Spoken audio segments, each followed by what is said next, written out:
Universidad Adolfo Ibáñez, hoy día en la Escuela de Gobierno de la Universidad Católica, si no me equivoco. Así es. Estamos en una semana, o hemos estado en semanas bien álgidas respecto al tema de educación. Después de que el gobierno dio a conocer su proyecto de ley para terminar con el CAE y también este nuevo proyecto de financiamiento a la educación pública. Las universidades han ido a la ofensiva fuertemente.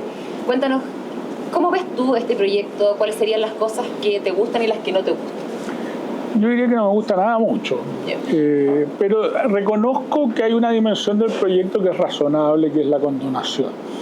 El gobierno hizo una promesa de condonación relativamente alta, la llamaron total, y producto de la situación fiscal tuvo que bajar sus aspiraciones y lo que quedó es razonable, digamos, tiene un costo no de 11.500 millones de dólares, sino que va a tener en 10 años un costo del orden de 2.000 millones de dólares, que también es mucho dinero, pero está distribuido en el tiempo y el gobierno apuesta a una cosa que le puede dar resultado, que como hoy día nadie está pagando, en la práctica con esta reprogramación la deuda que quede se va a pagar, porque uno se tiene que subir a un programa de reprogramación donde además le retienen la cuota, digamos, directamente del empleador retiene la cuota en el fondo. Entonces, la apuesta es decir, bueno, no vamos a poder dar la condonación que quisimos, vamos a dar una mucho más baja, pero al mismo tiempo nos vamos a asegurar de que ahora el crédito se empiece a pagar, digamos, porque hasta ahora no se está pagando. Ahora, no se está pagando en parte porque ellos mismos generaron la expectativa de que iba a haber una condonación total y por lo tanto nadie tenía mucho interés en pagar. Claro, estos últimos años aumentaron los deudores. Exacto, y aumentaron un 60%, o sea, algo que no he visto en ningún otro tipo de crédito. Entonces, claro, al final el equilibrio que resulta de eso creo yo que es razonable. A mí me hubiese gustado una menor condonación, una inversión más baja, pero bueno, dado la promesa uno entiende el zapato chino en el que está en el gobierno y creo que ahí el ministro de Hacienda probablemente fue muy clave y logró generar una cosa más ordenada, más razonable. Claro. Oye, como sistema de financiamiento ahora, el propuesto, algunos de los efectos se han levantado cuestionamientos respecto a los efectos que podría tener este sistema de financiamiento, especialmente en la segregación que podría generar en los estudiantes de educación superior. Claro, lo que pasa es que el sistema funciona de la siguiente manera. El estudiante del decil 7, 8 y 9, que recibe hoy día un crédito con aval del Estado, se cambia de sistema y pasa al FES, digamos, ¿no es cierto? Y este es un financiamiento que es equivalente hasta el arancel regulado, que es el mismo que rige para la gratuidad, y no pueden copagar, o sea, la universidad no les puede cobrar adicionalmente. Entonces, para que ustedes tengan una idea de qué significa esto, una universidad como la Diego Portales, por poner un ejemplo, tiene un arancel regulado en ingeniería comercial de 4,8 millones, un poquito más de 4,8, pero su arancel efectivo es del orden de un poquito superior a 7 millones, considerando la matrícula y el arancel, ¿no es cierto? Ese déficit que ustedes ven entre los 4,8 millones y los 7, algo millones, ¿no es cierto?, que son del orden de 2,7 millones de pesos, lo tiene que absorber la universidad. Y uno dice, bueno, se va a mirar la Diego Portal y uno dice, ¿está malgastando el dinero? No parece que lo estuviera malgastando, digamos, da la impresión de que los números, uno mira los números, sale ras la universidad, digamos, y uno no ve un malgasto, digamos. ¿Y cuál sería el objetivo entonces de este? Lo que pasa es que yo creo que el gobierno quiere acercarse a la gratuidad, digamos, ¿no es cierto? Y el riesgo de la gratuidad es que es muy cara. Entonces hay que controlar los costos, digamos. Y lo que pasa es que en las universidades, yo creo que el análisis del gobierno es que las universidades se pueden ajustar. Y efectivamente toda organización se puede ajustar si tiene una caída en sus ingresos. La pregunta es qué tipo de universidad va a emerger de eso. Claro, ¿cuáles son los costos del sistema universitario de este nuevo? O sea, claro, el riesgo principal es que hoy día las universidades, si uno las mira en promedio, han estado mejorando mucho. Y de hecho los rankings internacionales lo muestran. Todas las universidades chilenas están subiendo en el contexto latinoamericano y lo que hacen con el dinero que tienen es mucho más productivo que todo el resto de América Latina, incluso Brasil, en términos de producción científica, en producción. claro, están todavía años luz de las universidades europeas y de las universidades estadounidenses y de algunas universidades asiáticas, pero están avanzando, están progresando. Entonces esto le corta las alas, en el fondo, a muchas universidades, las que aspiran a ser más complejas, sobre todo que aspiran a hacer investigación, a cultivar el saber, a, no sé, pues impartir de alguna forma a través de sus programas la tradición chilena, ¿no es cierto?, y la formación profesional, etcétera, etcétera. Entonces yo creo que es muy dañino y hay una baja consideración respecto de lo que han avanzado los proyectos y lo importante que son para el desarrollo del país al final. Pero yo creo que están atrapados en esta lógica de que el estudiante, el egresado o el estudiante tiene que pagar lo menos posible, ¿no es cierto? Ojalá acercarse a la gratuidad. O sea, como una manera en el fondo de ampliar la gratuidad. Y lo que pasa con las universidades es un objetivo secundario. Claro, al final sería esta expectativa de cumplirle a la promesa a los jóvenes que tenían esta expectativa de ingresar a la educación superior, que en teoría el gran obstáculo para el acceso sería el no acceder a la gratuidad, y por lo tanto esto cumpliría con esa expectativa. Exacto. Entonces el estudiante paga después y paga una proporción de sus ingresos, ¿no es cierto? Y de alguna manera se zanja el debate por un buen tiempo. ¿Y tú coincides con este diagnóstico de que esto podría generar segregación de las universidades? O sea, aquellas que no se adscriban a este nuevo sistema de educación, en el fondo van a atraer a las personas que efectivamente sí pueden pagar, y esta en el fondo como segregación que ya generó de alguna manera la gratuidad con las universidades que sí se adscribieron y las que no se va a profundizar. Claro, el gran riesgo, si uno mira hoy día la evolución de los números, digamos, y uno ve cuál es el gasto operacional por estudiante en las universidades, está cayendo. Pero no está cayendo aquel gasto de las que no están en gratuidad. ¿No es cierto? Porque sencillamente porque el arancel regulado de la gratuidad igual impactó en las universidades se ajustaron. En algún momento se dijo que esto se iba a compensar por más recursos por medio de ciencia y tecnología. Eso no ocurrió, digamos, entonces en la práctica los ingresos. Entonces una universidad que está fuera del sistema dice, mire, esta le va a producir otro impacto a las universidades, no van a poder sostener a sus mejores académicos, sus mejores proyectos. Yo voy a esperar, digamos, voy a traer esos mejores proyectos, digamos, esos mejores académicos, y claro, con eso voy a traer a estudiantes que hoy día están yendo a esas universidades y me voy a beneficiar de ese proceso. Ahora, eso tiene un pero.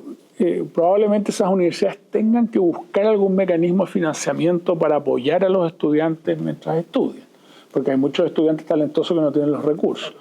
Pero yo supongo que muchos bancos van a estar interesados en aportarles, digamos, financiamiento, porque van a ser estudiantes que van a recibir buenos ingresos y por lo tanto después le van a poder pagar, digamos, y probablemente le van a pagar, incluso les va a salir más barato, entre comillas, que la cuota que van a tener que pagar con el nuevo crédito, porque el nuevo crédito cobra más, para muchas personas le va a cobrar más que lo que le presta el Estado. Es decir, echaríamos a competir el crédito bancario respecto a las universidades no FES con el FES. Claro, o tal vez esas universidades hagan una campaña de financiamiento, digamos, para tener un fondo, digamos, con ese fondo prestarle a los estudiantes. Y claro, después, van a haber temas alternativos. Claro, van a haber alternativos. De hecho, los fondos, por ejemplo, en Estados Unidos surgieron productos de universidades que empezaron a pensar cómo financiar a estudiantes que no tenían ingresos. Digamos. El famoso Sallie Mae, que el gran partió así, digamos.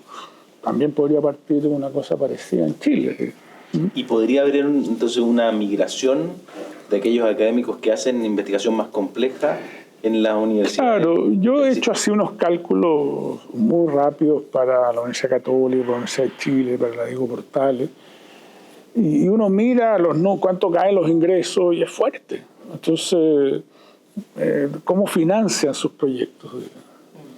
Y van a tener que ajustarse, como ya algunas se tuvieron que ajustar con la gratuidad. Y pasaron algunos años difíciles, pero se ajustaron. Pero ahora les están pidiendo un nuevo ajuste. Y por lo tanto van a tener que al final renunciar a sus proyectos universitarios, en parte. Y hay otra conversación que está de fondo en esto, que es más profunda, que tiene que ver en el fondo como cuál es el objetivo de las universidades hoy día. Sobre todo considerando que, tú también lo planteabas en algunas columnas, hoy día el mercado laboral está cambiando y muchas empresas, lo vemos en Estados Unidos, lo vemos en Europa, de repente privilegian no personas con títulos académicos, sino las habilidades de las personas. Como las universidades también, que ese es como el debate de fondo que no estamos teniendo dentro de esta conversación, ¿Cómo va cambiando eso? ¿Y cómo las universidades o el sistema de educación superior también se puede ir adaptando a esa nueva realidad? Bueno, yo personalmente creo que la formación en Chile es muy especializada para jóvenes de 18 a 24 años, que es la edad típica en la que uno está en la universidad, digamos, ¿no es cierto? Y la formación tendría que ser mucho más general y desarrollar las habilidades que se requieren para el mundo actual, que son pensamiento crítico, reflexión analítica, capacidad de pensar fuera de la caja. Y eso se forma no a través de adquirir, digamos, los conocimientos de una disciplina específica. No es que no tenga que haber eso, pero no tiene que tener la intensidad que tiene hoy día. No sé, ingeniería civil, por ejemplo, tiene física 1, física 2 y física 3. ¿No es cierto? Casi todos los programas de ingeniería chilenos. Y los ingenieros, según he visto estadísticas, algo así como el 7% de los ingenieros usan física. Entonces tú dices, ¿por qué no reemplazar esos cursos por algo que les forme mucho más, en términos mucho más generales, que les enseñe otras habilidades? Ahora tú dices, a lo mejor no es necesario, pero tú te vas a ver los estudios de población adulta y alfabetización. Tú sabes que los profesionales universitarios chilenos tienen en promedio la misma alfabetización numérica o lectora que la que tiene un obrero alemán o francés que no ha terminado la educación secundaria.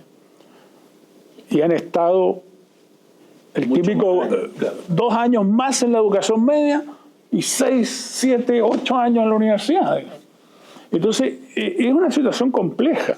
Ahora, aparte este problema lo tiene que arreglar la educación escolar, digamos, pero también la universidad tiene que formar estas habilidades que son mucho más indispensables para el mundo actual, que es un mundo de cambios muy rápido, vertiginoso, que claro, siempre el progreso tecnológico, los cambios culturales traen vértigo, pero lo que estamos viviendo ahora es una velocidad que nunca habíamos tenido antes.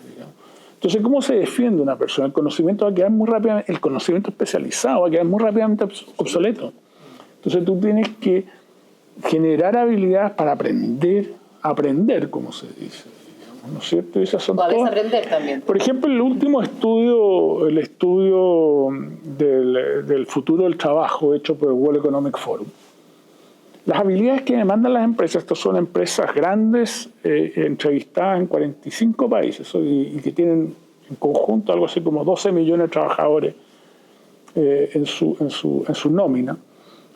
Y tú dices, ¿cuáles habilidades son las que demandan?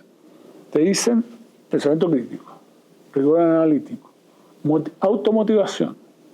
Todas cosas que no estamos pensando en la formación de los jóvenes. Y tú sigues hacia abajo y hay un montón de listados de cosas parecidas. De pensar fuera de la caja, trabajar en equipo. ¿No? Eso no te lo da el conocimiento especializado. Entonces hay que abrir la formación, no para abandonar del todo el conocimiento especializado, pero sí para dar una formación general que permita desarrollar en plenitud estas habilidades, que son las indispensables para el mundo actual. ¿Y están las universidades pensando en esa adaptación para lo que viene? ¿O cómo este nuevo sistema, digamos, incentiva o no esa capacidad de adaptación? Lo que pasa es que es un problema serio porque el pregrado es muy grande en Chile. Cuando uno piensa en las universidades como Harvard, uno se olvida que Harvard tiene algo así como 7.000 estudiantes de pregrado y 16.000 de posgrado. Son universidades de posgrado. Entonces, ¿qué es lo que pasa acá? Uno se va a la Universidad de Chile. La Universidad de Chile tiene 37.000 estudiantes de pregrado y 7.000 de posgrado. Digamos. O sea, los números están al revés, digamos. Y muy al revés. Entonces, ¿qué es lo que pasa? Que el profesor especializado, el académico, típicamente hace clases en pregrado. Y lo que le gusta enseñar es lo que él o ella sabe. Claro. Que típicamente es un conocimiento muy especializado y lo pone en el pregrado. Entonces el pregrado se va especializando y como las escuelas y facultades son muy autónomas, no tiene la universidad la autonomía para pensar en un programa un poco distinto. Y en Estados Unidos, en Europa, en Asia, el pregrado está controlado por la universidad, no por la escuela y facultad, porque sabe que pasa esto. Entonces tenemos un problema estructural. Y esas son cosas que no estamos conversando, que es lo que hay que pensar antes de hacer todas estas reformas económicas que signifiquen. Yo no digo que no haya que cambiar el sistema de crédito, no se me malentienda, pero no hay que pensarlo a costa de sancionar los ingresos de las universidades, que eso creo que es muy riesgoso para el estado de desarrollo que estamos. Oye, Harold, y pasando a otro tema, los grandes desafíos y lo que también conversamos cada vez menos es de la educación escolar. El año 2017 entró a regir la nueva ley de educación pública que instauró estos SLEP, que son estos nuevos sistemas que administran a la educación escolar, que es la desmunicipalización. ¿Cómo crees que, la implementación ha tenido varios problemas y hoy día hay un proyecto de ley en el Congreso para cambiarlo? ¿Cómo va encaminado eso? ¿Crees que va por la línea correcta? ¿Qué cosas se podrían también incorporar? El proyecto yo creo que no da en el clavo, digamos, ¿no?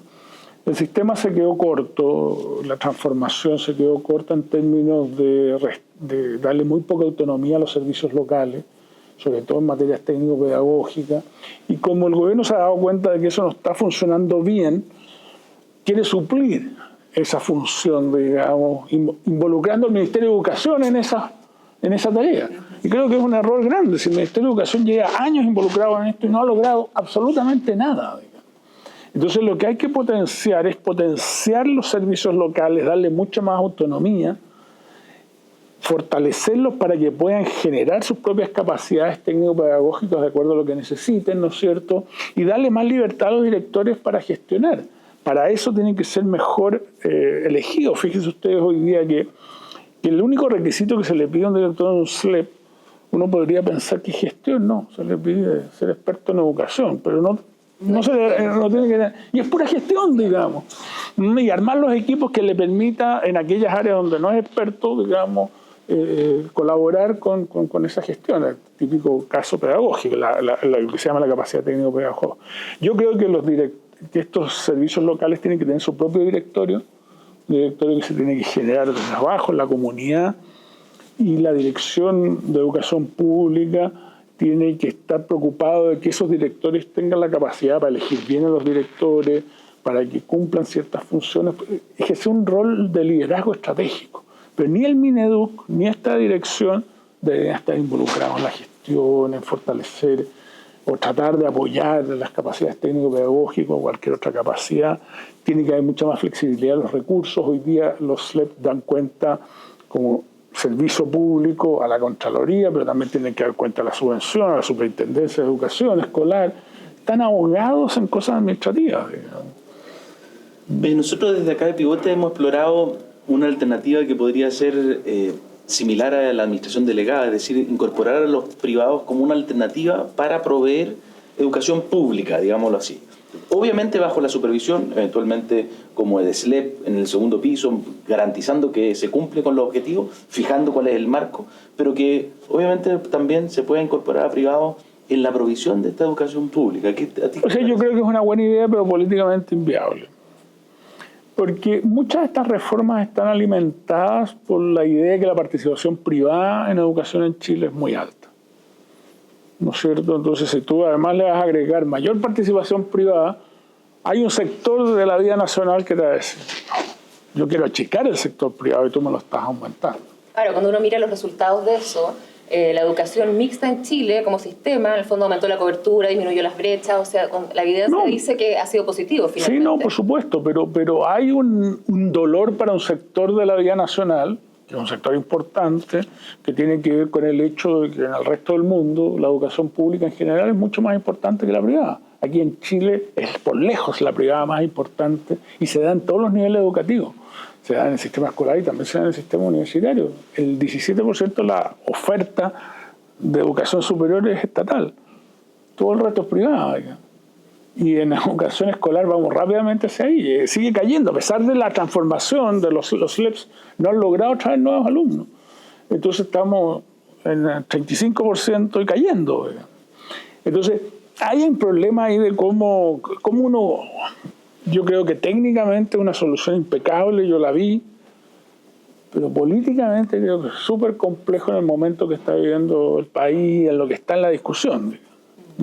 Y respecto, por ejemplo, a los particulares subvencionados, porque también la ley de inclusión lo que hizo fue ponerle más obstáculos, o sea, tú tienes que ser dueño del inmueble, solamente se pueden crear cuando hay demanda insatisfecha, y eso también ha frenado la creación de unos particulares subvencionados. Deberíamos como también flexibilizar eso, pensando que también hoy día no se está... El caso de Atacama, de la región de Atacama, es dramático, porque ahí no hay mucha oferta particular subvencionada.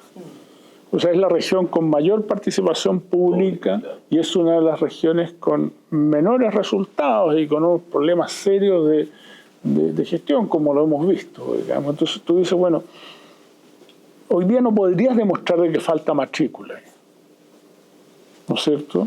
Pero falta calidad, claro, digamos. Falta Entonces, calidad, a ti te gustaría que hubiese un poquito más de dinamismo ahí, ¿ya? Pero claro, siguen habiendo estas discusiones a propósito de cuánto debería ser la participación pública. Pero mantenemos la discusión en digamos, esta misma discusión política que tiene que ver con los traumas propios de cada sector. No, por eso, es que yo creo que es una discusión que vale la pena tener y que se puede ganar, entre comillas, porque la población valora mucho la educación particular subvencionada. Claro. Pero hay que darla, y hay que darlo en esos términos. O sea, pero una solución, por muy ingeniosa que sea y de mucha calidad, no va a caer bien a menos que tú logres tener una clara mayoría de la población pidiendo ese tipo de cosas. Entonces es la típica cosa donde uno esperaría que la política estuviese más activa en estos asuntos. Que fijar una postura más clara en la defensa de la educación privada. Así es. Bueno, también está el tema de los liceos emblemáticos, que también ley de selección cambió la realidad de los liceos emblemáticos, Instituto Nacional, Carmela Carvajal, Las Tarrias. Vemos que hoy día también ella no está en los primeros lugares de los resultados de la PAES, y a decir PSU, la PAES o de las otras pruebas de selección. Claro. ¿Qué ha pasado ahí? Y también, ¿se debería revertir eso? ¿Hay agua en la piscina? Yo creo que para eso hay más agua en la piscina, porque he visto encuestas que valoran mucho los liceos selectivos, por así decirlo, selectivos por mérito. Lo que pasa es que, de nuevo, la discusión en Chile se dio en términos de que esos liceos en la realidad no aportaban nada. Que lo único que hacían era seleccionar estudiantes capaces, digamos, y por eso les iba bien. Y esos estudiantes capaces, además, perjudicaban a sus colegios o escuelas o liceos de origen, porque se iban, no ejercían por lo tanto un efecto irradiador, digamos, sobre el resto de sus compañeros o compañeras, digamos, y se concentraban con gente igual que ellos, igual les iba a ir bien. Ahora, eso yo creo que no está demostrado, o sea, la evidencia muestra que estos liceos aportan valor, independientemente de que seleccionen, pero además es una señal muy importante que el esfuerzo en educación es valioso, y que tú te permite entrar a estos liceos emblemáticos. Si no te esfuerzas suficiente, no vas a poder entrar a esos liceos emblemáticos. Entonces es una señal muy potente para las familias, para los niños, las niñas, y eso como que no se valoró en su momento. Ahora, lo que sí sabemos es que en la proporción que está, muchas veces se habla de decir, mira, esto no afectó realmente la participación de los liceos públicos en los lugares más selectivos. Y dicen, mira, en el 20% superior está todo igual. Pero los liceos emblemáticos nunca fueron sobre el 20% superior. Siempre fue sobre la élite, los mejores. Y cuando tú te vas al 1 o al 5% superior, efectivamente cayó la participación de los jóvenes que provienen de liceos emblemáticos en ese segmento y no han sido reemplazados por otros, porque si fuese cierta la tesis que da lo mismo donde estuviesen, digamos, ¿no es cierto? Se habrían desplazado distintos a otros liceos municipales y habrían entrado, pero eso no ha ocurrido. Entonces en términos de acceso a las carreras de universidades más selectivas han perdido fuerza. Oye, eso... entonces esto quizás es transversal a toda la discusión que hemos tenido, porque esto de las expectativas asociadas al esfuerzo relacionado con la educación ha sido bien analizado en cuanto a la movilidad social y si es que estamos generando más movilidad social o mecanismos de menos movilidad social. Esto mismo que tú decías, es decir, los jóvenes que antes tenían más oportunidades para llegar a esa élite, hoy día tienen menos. La educación superior está generando pocos mecanismos de movilidad social. Incluso la Loreto Cox, si no me equivoco, muestra que las expectativas que tenían los jóvenes al momento de ingresar a la universidad no se están cumpliendo. Incluso Ortúzar habla de estos sueños de cartón, ¿no es cierto?, que los títulos ya no tendrían el valor que tenían en el pasado. ¿Tú ves ahí un problema en los cambios que estamos haciendo están generando, en vez de generar más movilidad social, están generando menos movilidad social? Yo creo que el término de los liceos emblemático es definitivamente así. Ahora, todo este análisis se mezcla con la situación económica ralentizada que tenemos. O sea, en una economía que crece un tercio de lo que crecía hace 10 años atrás, digamos, si es que un tercio. Es imposible que dar movilidad en el mercado del trabajo, ¿no es cierto?, y asegurar altos niveles de empleo e ingresos que están creciendo. Y eso se nota cuando uno mira los ingresos de los más jóvenes. Los ingresos han estado estancados o cayendo y las oportunidades de empleo han caído también. Lo que se olvida el análisis es que cuando tú haces el análisis por gente que hizo estudios universitarios o educación superior y la que no hizo, las brechas aumentaron. Entonces los jóvenes que no fueron a la educación superior están teniendo mucho más oportunidades, menos oportunidades de empleo, pero 15 puntos menos. Los jóvenes, los hombres, esto tiene que ver con delincuencia. Los jóvenes que no terminaron la educación secundaria o que la terminaron y no fueron a la educación superior, de 19 a 24 años, tienen hoy día 15 puntos menos de empleo que en 2013. Es decir, es doble el efecto. Los que accedieron a la educación superior tienen como efecto el crecimiento menos oportunidades, pero los que no fueron tienen aún menos oportunidades. Así es. Pero es salvaje. Y los otros no ha cambiado la tasa de empleo. No es que se haya venido abajo.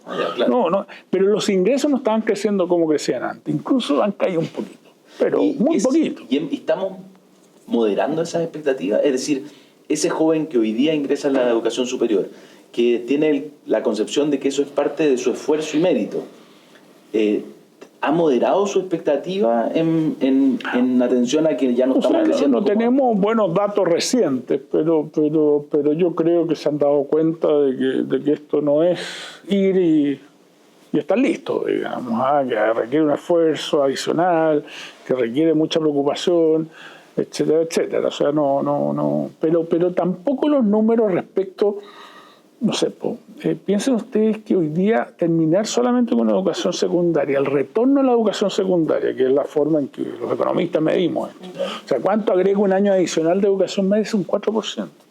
Son muy bajos los retornos. Entonces una persona que se queda solamente con educación secundaria está con ingresos muy bajos y los va a tener durante casi toda su trayectoria. Entonces, claro, no es tan buena la educación superior en términos de oportunidades, pero los ingresos son, como muestra el último informe de la OECD, ¿no es cierto? El retorno a la educación superior sigue siendo muy elevado. No era el de hace 10 años atrás, pero sigue siendo muy elevado y las oportunidades de empleo se han mantenido relativamente constantes.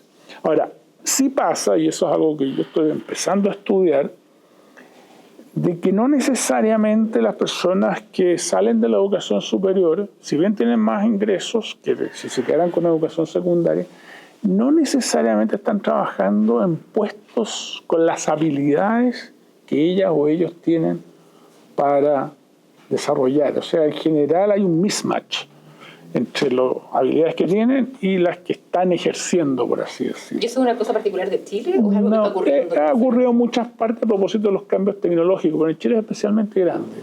¿Y por qué podría ocurrir eso? ¿Qué pasa ahí? ¿Por qué se da ese mismatch que no se encuentra en el fondo? Bueno, tiene que ver algo con la baja productividad que está ocurriendo. O sea, la productividad en Chile no ha subido en los últimos 10 años. Yo tengo la tesis, pero no la he podido probar todavía, por eso que es una hipótesis nomás, de que hay ciertos sectores que han avanzado tecnológicamente mucho y otros sectores que han quedado rezagados. Entonces, el avance del sector, no sé, líder, por así decirlo, no puede materializarse completamente porque la otra parte no logra mejorar su productividad. Entonces, eso ha estancado la productividad del país y ha generado esta posibilidad de que ese sector que le gustaría atraer más talento no lo puede atraer como lo habría hecho en otras oportunidades porque le falta el compañero, la compañera, digamos, entonces, para seguir avanzando. ¿No es doblemente problemático? Entonces, uno, no solo no van a cumplir sus expectativas de ingreso, aquellos que están en la educación superior, pero además tampoco de desarrollo profesional, podríamos decirlo así, porque los empleos con que se van a encontrar tampoco cumplen con la expectativa. Claro, pero no es no es en principio directamente responsabilidad de su paso por la educación superior, sino que porque es una economía que está muy estancada. O sea, si tú estudiaras en la mejor universidad del mundo y la economía está estancada, tampoco vas a progresar demasiado, digamos. Tendrías que irte del país. Claro, pero estoy pensando en esta, ya que venimos hace mucho rato discutiendo sobre el malestar, ¿no es cierto?, que se ha ido acumulando. Algunos hablan de algunas de las causales del estallido asociadas a esta frustración de la educación superior. ¿No son estos factores también que nos están señalando que ese malestar se va a mantener, al menos en esta población joven? O sea, yo creo que yo no comparto la idea de que son los jóvenes universitarios los que están detrás del malestar, digamos.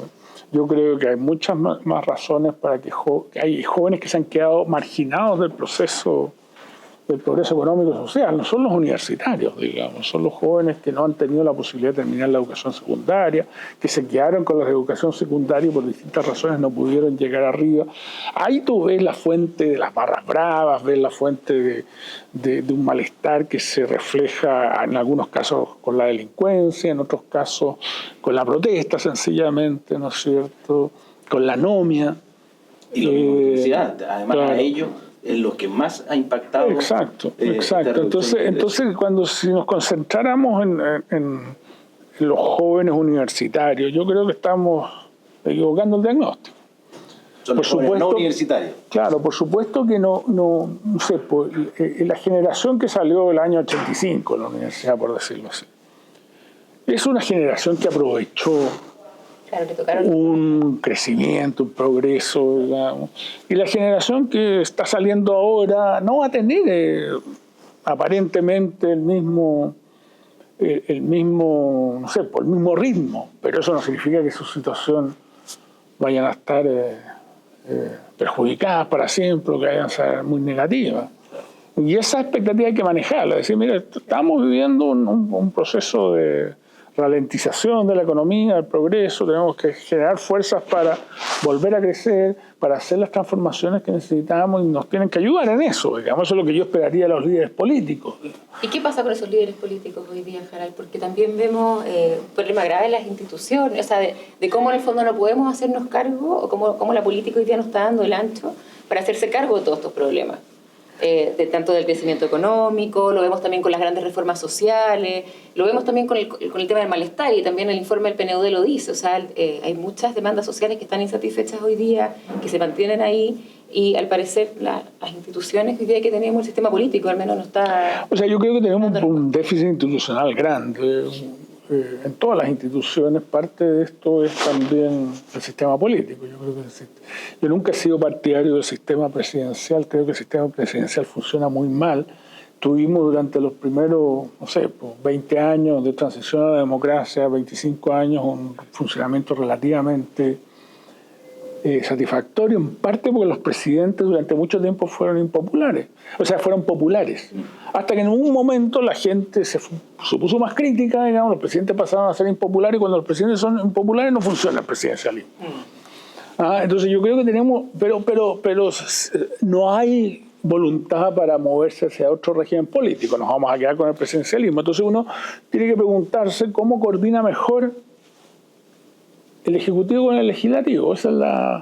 ¿Cómo lograr una colaboración? Y hay muchas propuestas de los expertos, digamos, desde, por reducir a través de umbrales o de provisión de pactos, de una serie de reformas, ¿no es cierto?, la cantidad de partidos, por lo menos la que está presente en el Parlamento, no la cantidad de partidos totales, pero sí la que está presente en el Parlamento. Eso facilita la coordinación, ¿no es cierto?, entre el Ejecutivo y el Legislativo, y reformas de ese tipo. Pero yo siento que hay un vacío de liderazgo que es independiente de todos estos fenómenos. Nadie está apostando aquí a largo plazo. Nadie está diciendo, mira, hacia allá tenemos que caminar, y el PNUD, una de las cosas, tiene otros defectos del informe, pero una de las cosas que salen con mucha fuerza es la aspiración de acuerdos y de proyectos colectivos. Y cuando dicen proyectos colectivos, están apuntando a un proyecto relativamente compartido de la ciudadanía y de la élite, por así decirlo, para llevar al país a otro estadio. Pero eso requiere unas apuestas, requiere atreverse a plantear las reformas que el país necesita, requiere desarmar cosas que están funcionando mal, y no veo los liderazgos hoy día, ni en los jóvenes, ni en los viejos políticos, ni en el mundo empresarial, ni en el mundo social, para qué decir del mundo académico, del que yo vengo.